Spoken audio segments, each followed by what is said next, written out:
Okay, real talk for 1 second. Is there a good reason why you couldn't add penalties to searching if you've been kicked from the game an excessive number of times? And I know what some people will immediately say to that, it's that bots kick players, it's gonna hurt real people too. But no, I'm talking like a really excessive number of times. Let's just say, for example, 20 times in a day excessive. Even at its worst, I think I've only been kicked by bots maybe 3 times in a day. If you've somehow managed to be kicked 20 times in, let's say, a window of 24 hours, feel free to send me proof and prove me wrong, but I have to imagine that if you have a string of luck that bad, you'd probably give up way before 20, where bots aren't going to. And people play TF2 for maybe a few hours a day at most, right? Where bots are presumably playing 24/7. They have so much more opportunity to be kicked in ways that human players just aren't going to be capable of. And maybe I'm being naive in saying this, but I don't even think a system like that would be that hard to implement. Search penalties exist currently in competitive for abandoning, and they did in casual on day 1 for some reason. Also, apparently you may receive up to an hour-long matchmaking ban in the early morning hours of the fall US daylight saving time switch. Okay. So let's just say a bot is kicked 20 times within a 24-hour period, so then it's temporarily banned from joining official servers for a few hours. Or maybe if a daily threshold of 20 sounds too high for you, you could have instead a monthly threshold of 200. That's only about 7 kicks a day for a bot, which I'm sure they reach very easily. But for a human player, 200 kicks in a month is just an absurdly high amount that I really do not think a human player could possibly reach. Again, you could feel free to try to prove me wrong, but that is a lot of kicks. But if this continues to occur multiple times within a window of a few days, or if you like a few months, the penalty will get exponentially worse. That way, even if a human player is somehow caught up in it, the penalty is minimal at first, but increasingly bad for repeat offenders. And even if the bots are explicitly programmed to know how to avoid a threshold, then that still means they just wouldn't queue after a certain number of kicks each day, and that would still ultimately be a desirable effect. Yeah, I mean, of course this wouldn't fix the problem, but at least on paper it seems like it would lessen it. In fact, at one point they were kind of working on something like this. In a blog post not long after Meet Your Match, they said, "We're working on systems to give players with a high number of in-game reports automated cooldowns for matchmaking to discourage disruptive behavior." Which, as far as I know, has never been mentioned since. And yeah, that is talking about reports and not kicks, but you get the idea. Okay, but that's bot related. We don't want to talk about bots if we can avoid it. It's already been done to death. We all know what TF2 needs the most, but what else does it need? Here's a place to start. TF2's auto balance system has never been very good. It's a necessary evil, as most people would say, and I would agree with that, but that doesn't mean it's ever been handled particularly well. People have been complaining about it since the game was a thing.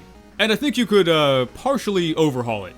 Right now in official servers, if there's an imbalance for enough time, a random player will get a notice that they're about to be auto-balanced, or it could just happen instantly on death.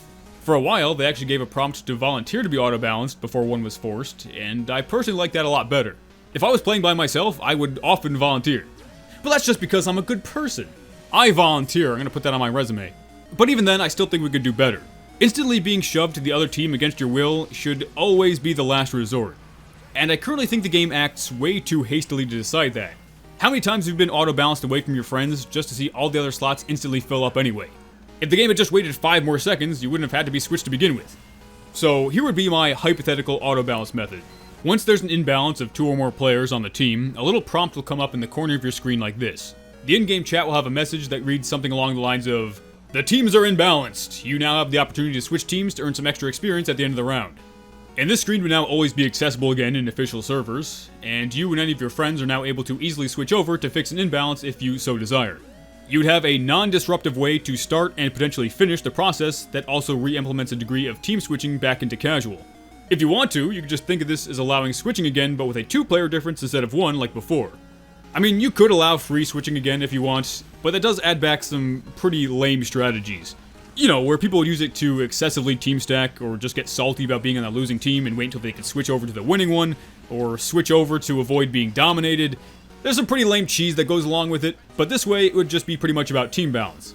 But of course, if nobody does volunteer, a sacrifice will have to be made to the altar of team balance, and I think that sacrifice should naturally be the person who connected to the server most recently. It's a pretty crummy feeling to be carrying your team throughout the match just to lose everything you were playing towards because auto balance has to be random. But I don't think it really does. Take the guy with the least skin in the fight. It's a lot more fair to balance someone who's been in the game for 20 seconds than for 20 minutes. And unfortunately, I do think it should be done without warning. because when you get this message, it gives you enough time to type retry in the console, and that allows you to avoid it, which you probably shouldn't be able to do. I think in the scenario where a victim must be chosen, they shouldn't be able to avoid their fate. But how long exactly should the game wait before it does force a switch? Well, I'm not going to theorize an exact number, but longer than it does now.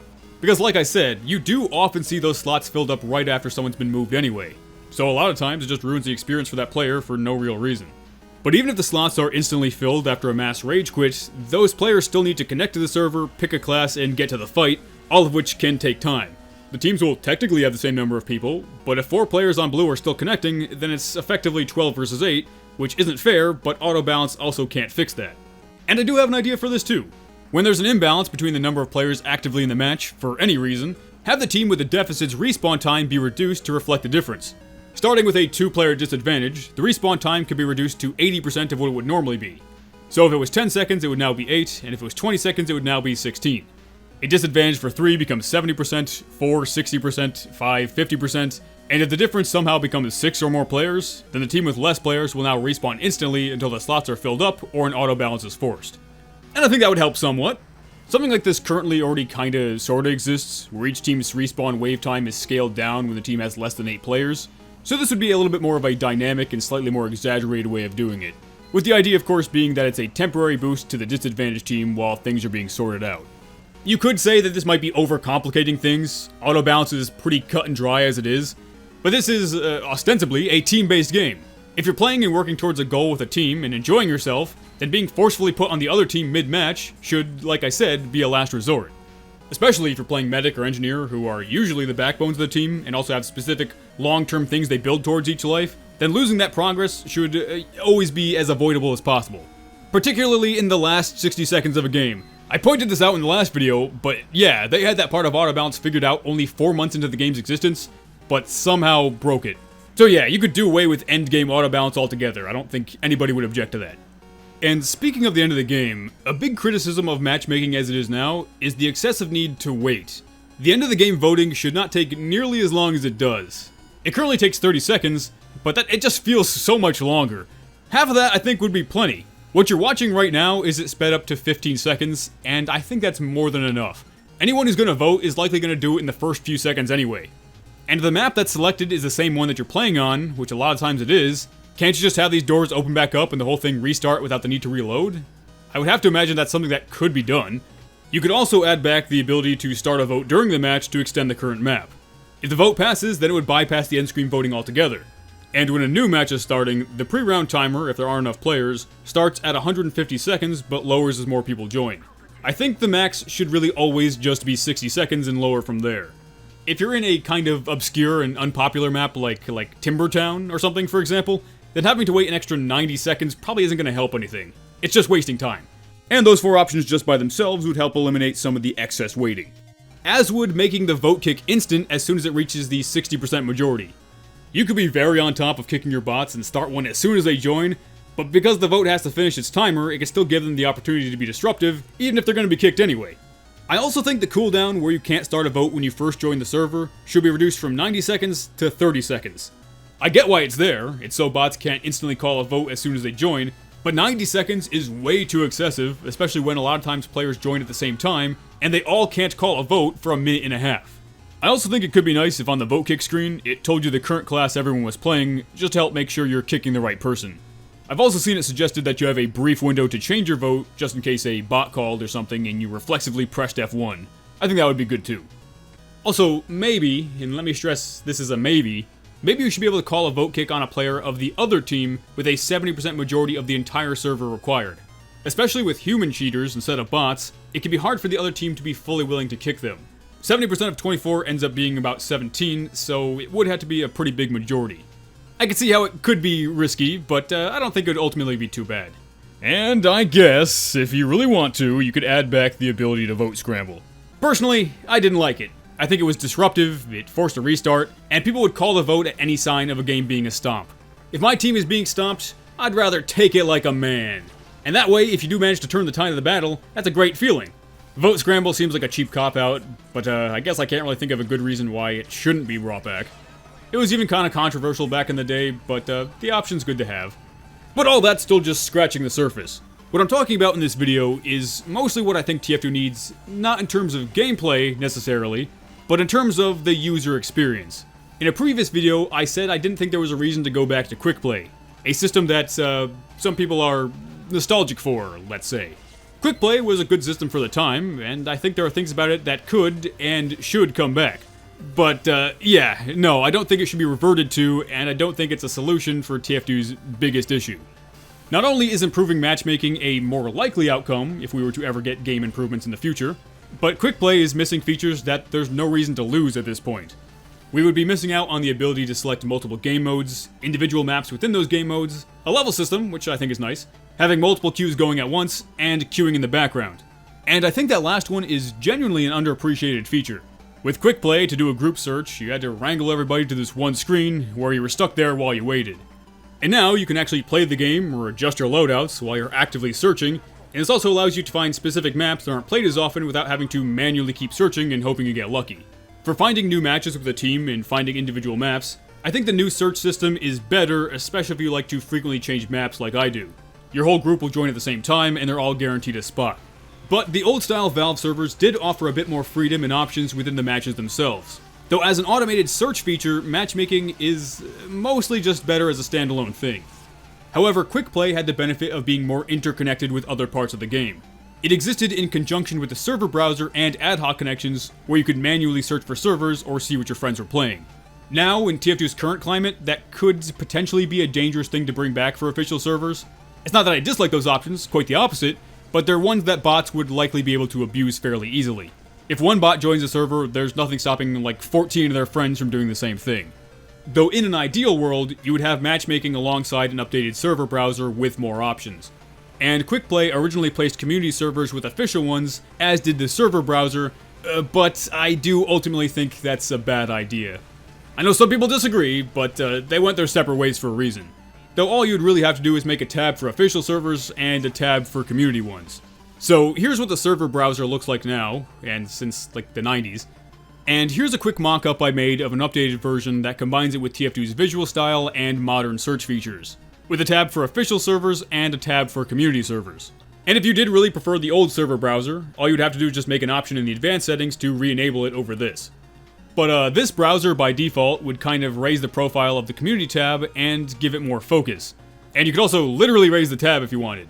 But I still don't think regular matchmaking should be able to bring you to community servers on its own, because community servers, especially now, just don't offer the vanilla TF2 people are looking for. But I do think it would be nice to have an automated search feature specifically for community servers. You can even call it quickplay if you want. But overall, if the old system allowed group searching and ad hoc connections, I don't see why matchmaking couldn't. It's something they had before, I don't think it's impossible to do again. Though of course, that's not taking bots into account, we're just talking hypothetically. And also not taking bots into account, I'd say increase the number of players you can have in your party. Here's what party options I think would be nice. Maybe some balloons and some gift bags. Now here's what search party options I think would be nice. Make auto-assigning teams optional through a checkable box.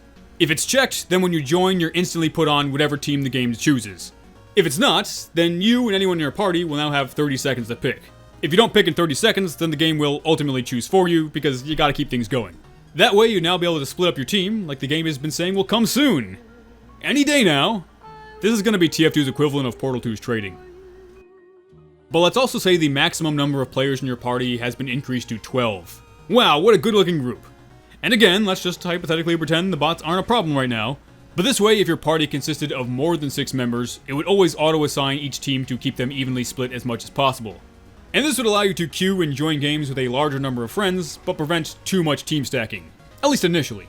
And I think this would offer the best amount of options without going too overboard. But of course, you wouldn't be able to search man vs machine or competitive if you had more than 6 players. And speaking of competitive, I don't think anybody is really happy with its implementation. Like, it's 6s, but without any class limits, so that's not really what 6s players are looking for. But realistically, Valve is not going to put more restrictions on some classes than others. Like, if they were going to add class limits, it would probably be 2 of each class or 1 of each class. And again, if it's 2, that's not really what 6's players are looking for, and if it's 1, then it's something different entirely. That's actually what Prolander was, where it's 6 players with 1 of each class, but now Prolander uses 7, so again, it's still something different. So ultimately, Valve competitive is always going to be different from community competitive, and you know what? that's fine. And I actually think that a restriction of one of each class is probably more inviting to the average player than no restrictions at all. Because right now, if you know that's most likely going to be medics, scouts, soldiers, and demos, but don't want to play any of those classes, you're probably not even have any interest in trying. Like, when I played the competitive beta, I mostly played heavy, but heavy isn't a main part of the normal 6's lineup, but likely would be if there was a one class limit. And that's just a thought, it's not ultimately that important. But competitive is in the game, so you might as well try to make it work. I also think you could make casual and competitive ranks at least mean a little bit more. Just a tiny bit. Casual rank is essentially just cosmetic, because the MMR system doesn't even take it into account. They're basically just there for bragging rights, which is always something people look for, kind of like achievements. So what I would do is have reaching level 50, level 100, and level 150 of each tier have an achievement associated with them. There are currently 8 tiers, so that would be 24 new achievements total, and 13 more if you want to have one for reaching each competitive rank. Then you could have each of these achievements give out a random unlocked cosmetic case. That way, new players will be able to get themselves a few hats, and even veteran players will still like getting a free case that gives them a chance to get something strange or even maybe an unusual. It's just a little incentive to keep playing, and if volunteering for auto balance gives you more experience, then it might make the offer just a little bit sweeter. But those achievement crates would eat up some of a free account's precious backpack space. 50 is just too low. There are over 100 unlockable weapons in TF2, so for free accounts to not be at a potential disadvantage, I think the default size should be 150 slots. And before I forget to mention it, yeah, let free accounts talk again. That was a dumb change, even if it was just meant to be a temporary solution. It didn't really fix much of anything and just made the new user experience worse. And I do think it's a very important thing to make the new user experience as good as possible. Like, it shouldn't be a random chore to get new core gameplay-changing weapons just through random drop. It should be a predetermined chore. No, I mean, like, random drops and crafting are fine options, but I think the most ideal way to give out new weapons to new players would be with a contract system like they did for Jungle Inferno. It's been suggested a bunch of times, but have that for every weapon. That way, players get to learn how to use each weapon and also earn them in a consistent way. Which I feel like was the direction they were heading, they just never followed up with it. And then there's just so many little things. Like, the game's default settings should probably be updated. At the very least, the default FOV should not be 75. And I think having featured maps for each month or every 2 weeks when there isn't an event like Halloween or Christmas going on would be cool, just to provide some more variety. So let's say that every 2 weeks there are 6 featured maps that give you a little bit extra experience when you play on them. 4 random ones from the main game mode and 2 random ones from the alternative game modes. So that way that 2 of them are guaranteed to shine a light on the underplayed miscellaneous maps. Let's keep going, we could do this all day. The Huntsman doesn't have a description, give it one. The Jungle Inferno weapons currently don't have regular craft recipes, give them some. The majority of the things in the Manco store are way too expensive for no reason, so I'd say lower most of the prices. It's not like people are gonna buy a $17 beard when they could get a strange one on the marketplace for $2. And the squad's surplus vouchers being more expensive than regular tickets is just bizarre, so you could get an extra bonk at the end of the match, who cares? Make it like 50 cents. I also think we can use a new metal type because refined is just so worthless. You can have crafting 12 refined together make an Australium, or an Australium alloy or something, and then 12 of those can be combined to make a taunt. There should be more ways to get taunts than just buying them. But now I really am just rambling. TF2 would occasionally abandon the new things it added, like replay or coaching, but what was so great about getting big updates was not only seeing them add new things, but continuously build off the things they already did have. We got a whole lot more options and things got a lot more refined as time went on. Well, for the most part. And that whole process being cut short was such a shame for so many reasons.